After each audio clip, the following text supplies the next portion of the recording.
prepared for its exhaustion. Yeah, that can be even worse, yeah. Because the left, but this is we begin with it. This is always the problem of the left. We pretend to want something, and then the worst surprise is to get what you want. Very simply put, the money is not there anymore in fundamentalism. It's not being bankrolled anymore. That's true, but what will... They're living off they're living off the capital. Yeah. They've exhausted the interest. They're now eating But what do you see as replacing it? No, I mean, the possibility is enthusiasm and a communist enthusiasm, or apathy and apathy despair. Is a good answer. Yeah, despair. And despair, this is what really shocked me. A friend of mine recently visited, a Slovene journalist, those African countries which you don't hear a lot about. Not even, you hear about Liberia and so on, but those Burkina Faso, and Mali, Niger, not Nigeria. And he mixed with everyday people and he told me,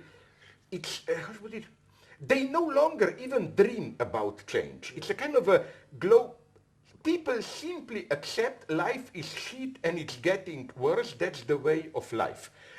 And they don't even have any millenarian fundamentalist, this kind of a total resignation of an entire population. Yeah. This is very sad. And this is much scarier, in my opinion, than fundamentalism. Absolutely, yeah. Because, it's again, so I don't share this Fukuyama moderate optimism, you see it's progress. I think... It's the change from suicide bomber to suicide. Yeah, without bomb, yeah. So the alternative is bomb or no bomb, no? And even we can maybe even construct in this Jameson way kind of a semiotic square of triangle, no? We can 1x suicide and bomb, no? Let's put it in this way. Fundamentalists are suicide bombers. Liberals are becoming just suicide. Maybe we the left should be bomb. No, I think liberals are bombers. Without the suicide. Yeah, that's true. Yeah, but then who are ordinary people, or who are the... Suicide. Ordinary people are suicide then, yeah. Despair. Yeah, but then you take me arm. What are then we? Neither suicide nor bomb. But I want arms, I want to fight. Don't take arms from me, I want to keep that option. Yeah, but that's the problem. Yeah. Because even fundamentalism or millenarianism yeah. brings with it its own perverted logic of hope. Some end time in which... Yeah. And Christian fundamentalism is absolutely identical to Muslim or Hindu fundamentalism in that sense. Absolutely. No. Here, this is why I always say when you talk about fundamentalism, don't focus just on Muslims. Look, that FBI admits in United States, FBI observes around 2 million people as their own homegrown, and I love their theory. Do you know their theories? I love them. There is one crazy group, it's called Two Origins group in somewhere up there, Montana. You know what they claim? This is wonderful. They claim that the way they read the Bible, Eve copulated with Adam, from that normal humanity emerges. But then Eve was also fucked by devil, and from that line, blacks and Jews come. I have a wonderful, non-dogmatic, more open theory, or whatever. I love that. No, it's very, on the other hand, precisely if you go to the United States today, this is why, without any illusions about him, I know Afghanistan, all, I still moderately support Obama, because I think that this debate on healthcare, it touches the key element of American liberal ideology, how this freedom of choice is manipulated. And I'm afraid that probably he will lose here, because all those crazy stories about death panels which will decide blah blah against healthcare plan, this is not serious. Where it really catches ordinary people, anti-Obama propaganda, is this idea, he will take from us our freedom, choice, and to demonstrate to people how this is wrong. And it can be done even, I tried to do when I was in the United States. It worked very well, I think, in a very pedagogic way. I told them, listen, I like freedom of choice, but freedom of choice, actual freedom of choice, only works against a background of a very complex network of presuppositions. There can be so many. ethical, legal, even civilized custom. I gave them a simple example. To be free means to be able to walk in the street, to do what I want, and so on. But this implies a certain minimal level of decency, rule of law, and so on. You know how many things, like to be free, I must be sure if I meet you on the street that we just say hello or ignore each other. You know, so many things have to function. And then I give them, this example always works nicely. I tell them, in all countries, most of them at least, United States definitely, you don't choose your water and electricity provider. You move in a house, it's there. Okay, you can say, I was brutally deprived of the freedom to choose, but I'm glad to be deprived of that freedom. And I think, because this gives me precisely freedom not to worry about this, to do, and I would like the same. This is the good thing about European welfare state. The idea is, isn't nice to have health as something about which you should worry, yes. But worry just from the medical, like will I get the cancer which cannot be cured. But not worry as will I get a doctor or not. This tremendously makes your life easier. I noticed this at least years ago when I compare my friends in Europe with my American friends who are terribly worried. Like the friend of mine in Chicago, that Jewish psychologist, Eric Sentner.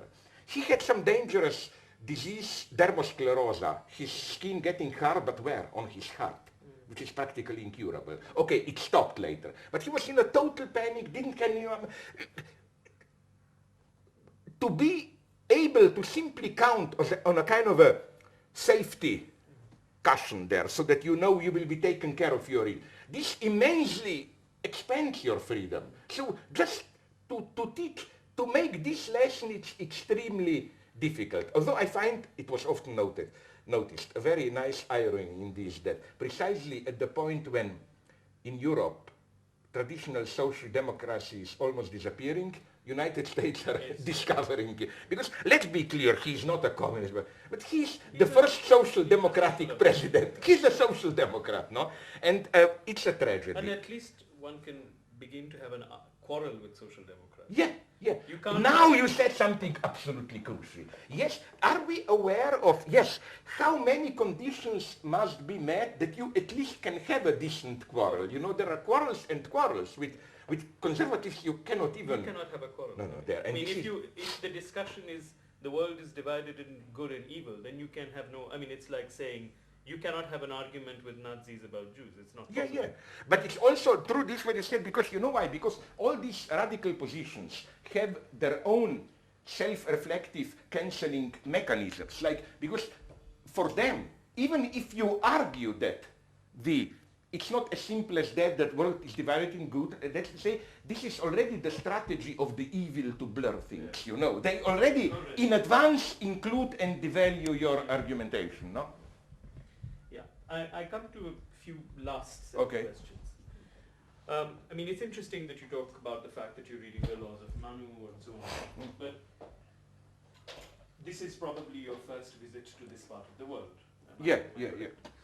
Is there something that you hope to begin thinking about from the texture of material life? I'm not talking about here the classics and the canons, but the way in which, for instance, things happen at faster speeds or slower speeds, the interaction between people. The interaction. What interests me is precisely, my approach is very superficial in the sense that I know what I know from the media, that India, on the one hand, all the brain you have, programmers, top. On the other hand, all these Dalits, and so on.